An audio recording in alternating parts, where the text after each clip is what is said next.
Hello guys, আসসালামু আলাইকুম। আজকে আমরা আলু দিয়ে চপ দিয়ে ডিমের চপ তৈরি করব। ঘরোয়াভাবে এই রেসিপিটা তৈরি করতে খুব সহজে কম খরচে হয়ে যায়। এই রেসিপিটা আমরা যদি বাইরে থেকে কিনে নিয়ে আসি তাহলে অনেক টাকা লাগে। নিজেদের ঘরে তৈরি করে খাওয়ার মজাই আলাদা।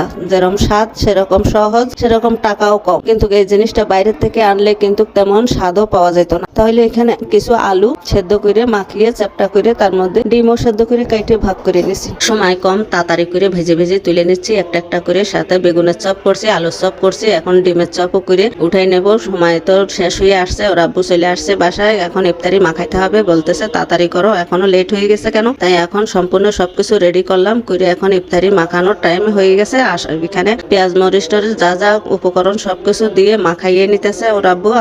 নেওয়ার পরে ফল টল আমরা পানি নিয়ে শরবত গুলিয়ে সব এক এক করে খাওয়া শুরু করছি। এই যে রহমতের মাস 5টা রোজা হয়ে গেল, সুন্দর মাপতে কাটলো, কোনো সমস্যা হইল না। আল্লাহ মাবুদে জানে ফিরে আবার এই দিনটা ফিরে পাবো কিনা।